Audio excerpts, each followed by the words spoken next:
Welcome guys, आज का target 1 million like and subscribe, comment, share जरूर करें। ये क्या है?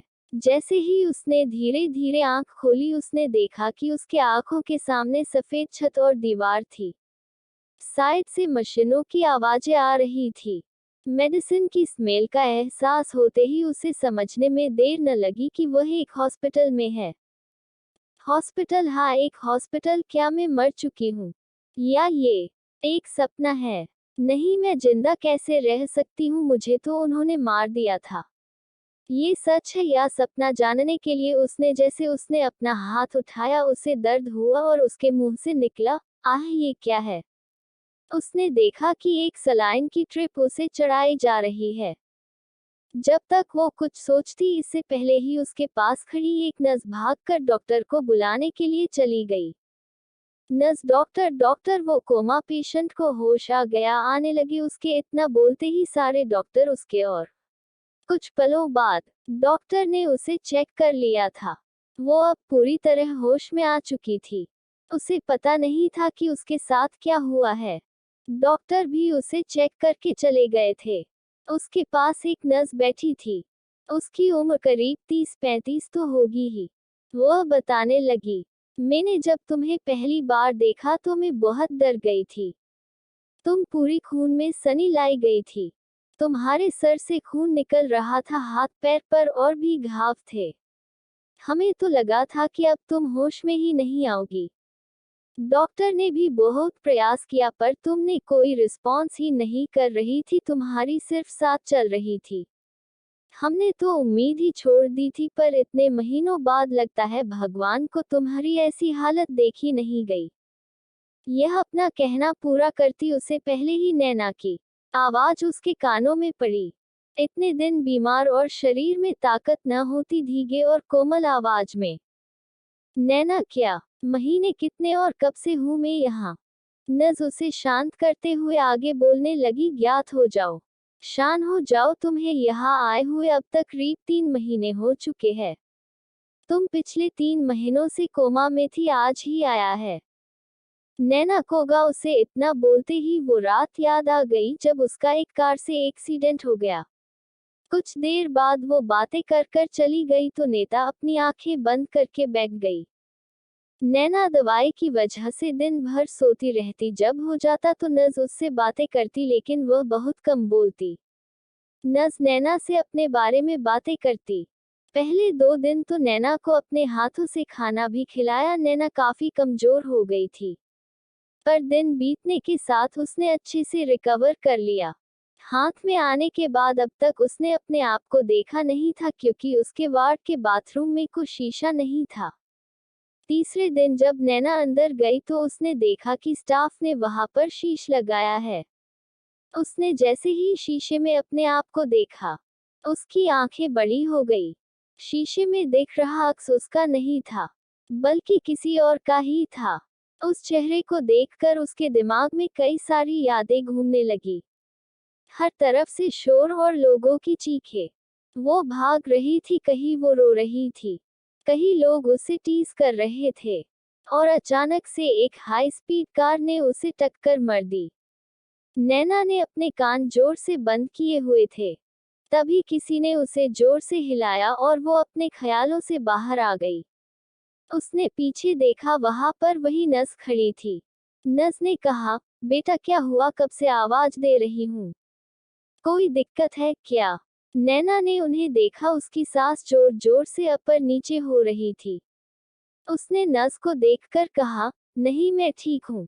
उस नर्स ने नैना को एक नजर देखा और वह बाहर चली गई। नैना फिर से अपने ख्यालों में खो गई। उसने वापस उस शख्स को देखा जो उसके सामने दिखाई दे रहा था। सूखे होठ, पतला शरीर, कमर से नीचे तक के बाल जो थोड़े कम उसके घुटने तक आते थे, जिसकी घोटी बनी हुई थी। हाइट करीब 5 फुट 5 इंच के आसपास होगी, लेकिन फिर भी उसे देखकर ऐसा लग रहा था कि जैसे किसी ने उसे उसकी आत्मा निकाल ली हो, और यही सच था। नैना देसाई की आत्मा इस लड़की पानी आर्या खाना के शरीर में आ चुकी थी। उसे नहीं पता था ये सब कैसे हुआ, लेकिन यही सच था। न जब उसे हॉस्पिटल के गार्डन तक ले जाती और फिर वापस आती। नैना जब डॉक्टर से डिस्चार्ज का पूछा तो डॉक्टर ने पहले तो उसे 2 हफ्ते रुकने के लिए कहा, पर उसकी रिकवरी देखकर जल्द ही छोड़ दिया। 1 हफ्ते बाद नैना हॉस्पिटल से डिस्चार्ज लेकर बाहर आई। उसने वो 1 हफ्ता कैसे बिताया उसे ही पता था। उसने पेमेंट करने के लिए अपने सामान को देखा। उसमें एक गोल्ड की चेन थी जिसमें एक लॉकेट था।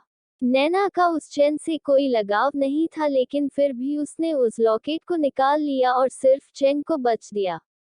बिल भरने के बाद उसने बचे हुए पैसे अपने साथ रख लिए, लेकिन वो भी थोड़े से ही थे जिनसे वो रूम पर पहुंची। रूम पर पहुंचने का एड्रेस उसे आर्यमला जी उसने ऑटो वाले के पूछने पर अचानक से बता दिया। उसे नहीं पता था कि वह सही एड्रेस पर जा रही है या फिर नहीं। करीब 900 साल पहले एक काली घनी अंधेरी रात में बारिश हो रही थी। तभी एक बच्ची का जन्म हुआ। वह एक राजघराने की राजकुमारी थी, लेकिन जब महाराज ने उसका भविष्य जानने के लिए महापंडित के पास गए तो महापंडित ने कुछ ऐसा कहा कि महाराज ने उस एक दिन की बच्ची को राज्य के भेज दिया। क्या था इसके पीछे का राज जानने के लिए मेरी दूसरी कहानी रानी राजनंदनी पढ़िए। आर्या की पुरानी यादों से एड्रेस निकाल कर उसने उस जगह पर जाकर देखा। वो वैसा ही था जैसा वो आर्या उसे छोड़कर गई थी। एक्सीडेंट के 2 दिन पहले आर्य ने फ्लैट का भाड़ा भर दिया था और उसका पिछले 2 महीनों का बिल बचा हुआ था। वो एक 1 BHK फ्लैट था, पर सिर्फ कहने के लिए, क्योंकि वह बहुत छोटा था। वह बिल्कुल भी स्टाइलिश नहीं था। नैना ने जैसे ही डोर ओपन किया तो वो हैरान थी। अंदर हर एक चीज अस्त व्यस्त पड़ी थी। दीवारों का रंग जग जगह उड़ चुका था। रूम में हर एक सामान सेकंड हैंड था। रूम में शायद ही कोई ऐसी चीज हो को नहीं होगी। नैना लिविंग रूम छोड़ अंदर देव रूम में चली गई। अंदर का डोर खुलते ही एक 13 साल की लड़की की नजर उस पर गई और वह भागकर उसका नाम पुकारते हुए उसके पास चली आई और आकर उसे कसकर पकड़ लिया। नैना को कुछ देर तक पता ही नहीं चला कि उसके साथ क्या हो रहा है और ये लड़की कौन है, लेकिन उस लड़की को जब नैना ने अच्छे से देखा तो उसे याद आ गया कि यह आर्या खन्ना की छोटी बहन दीप्ति खन्ना है। वह अभी सिर्फ 13 साल की है। आज तक ऐसा कभी नहीं हुआ कि आर्या इतने दिनों तक घर छोड़कर कहीं बाहर रही हो, जिस वजह से दीप्ति बहुत डर चुकी थी और उसने नैना को आर्या समझकर जोर से गले लगा लिया।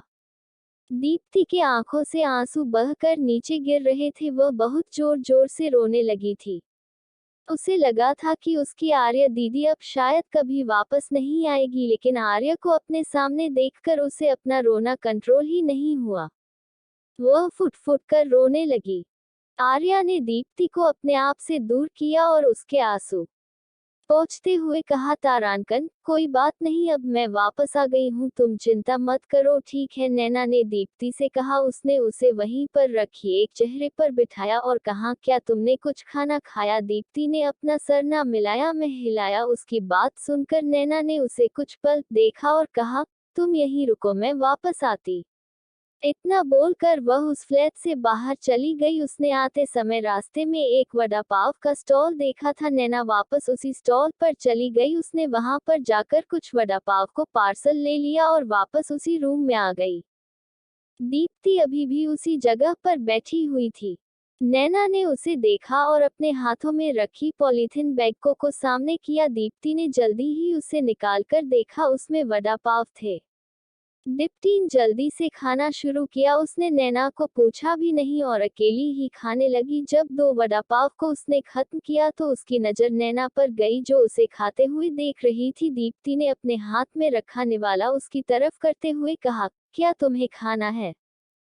नैना ने अपना सर ना मिलाया और दीप्ति के लिए पानी लाने के लिए चली गई। उसे पानी लेकर आने में 1 मिनट से भी कम समय लगा। उसने उस ग्लास को जगती के सामने रखा और रूम से बाहर आ गई। बाहर का की हालत को ऑब्जर्व करने लगी। दीप्ति ने खाना खाने के बाद नैना ने उससे कहा, ये तुमने घर का क्या हाल बना कर रखा है? घर कोई ऐसे रखता है? कितनी गंदगी बना रखी है यहाँ। अब जल्दी जल्दी से साफ करने में मेरी मदद करो। दीप्ति ने अपना सर नीचे कर लिया था। कुछ देर में दोनों बहनों ने मिलकर काम करना शुरू किया। पूरा फर्नीचर अपनी जगह से हिल चुका था। नैना दीप्ति को अजीब नजरों से देख रही थी। उसे नहीं पता था दीप्ति ने ये सब ऐसे कैसे कर दिया। दीप्ति ने उसके सवाल को समझते हुए कहा, वो घर में चूहा घुस गया था, तो मैं बस उसे पकड़ रही थी। दीप्ति ने जवाब दिया। नैना ने अपना सर झटका फर्नीचर से धूल साफ कर दूसरे जगह पर सेट करने लगी। धीरे धीरे घर में पोछा लगाया और फिर सामान को अपनी अपनी जगह पर वापस रख दिया। करीब 2 घंटे बाद दोनों वहां पर जाकर उसी रूम में बैठ गई। बैग में अभी भी 2 वड़ा पाव रखे हुए थे। दोनों ने एक एक खा लिया। नैना यानी आर्या ने दीप्ति को सोने के लिए कहा, लेकिन दीप्ति ने उसे वही बैठने की जिद की। नैना दीप्ति को सुलाने के लिए एक स्टोरी पढ़ने लगी। कुछ ही देर बाद दीप्ति सो गई और नैना वहां से उठकर बाहर आ गई। नैना बाहर लिविंग रूम में आ गई। उनसे एक पेन और पेपर लिया। उसने उस पर एक डेट लिखी। यह उस दिन की डेट थी जब नैना का एक्सीडेंट हुआ था। नैना हैरान श्री, क्योंकि उसका सिर्फ रीबर्थ ही नहीं हुआ था बल्कि वह समय में भी पीछे आ चुकी थी, पूरे 3 साल पहले। अब उसके पास वक्त था वो सब बदलने के लिए जो उसके साथ हुआ था, लेकिन उसे अपना बदला लेने से पहले आर्या खन्ना की जिंदगी को सुधारना होगा। यही सोचते हुए उसने तय किया कि वह नैना नहीं बल्कि आर्या की जिंदगी जाएगी। वह जिस सोफे पर बैठी थी उसी पर उसे धीरे धीरे नींद आने लगी और फिर उसकी आंख लग गई और वो सो गई। वो पिछले हफ्ते से ठीक से नहीं सोई थी। उसे वो आवाजें, वो हॉस्पिटल की स्मेल पसंद नहीं थी। आज वो कई दिनों बाद चैन की नींद सो रही थी, एक सुकून भरी गहरी नींद। नैना की आंख धीरे धीरे खुली तो उसने एक लंबी अंगड़ाई ली। वो अपने बेड पर ही थी। उसने अपनी आंखें एक दीवार की ओर घुमाई तो उसकी आंखों से नींद गायब हो गई और वह झटके से उठकर बैठ गई। देखा क्या नैना ने किया? वेलकम गाइस, हमारे चैनल पर नई है तो subscribe and like comment share जरूर करें ताकि आगे की स्टोरी आप लोगों के बीच अपलोड कर सको।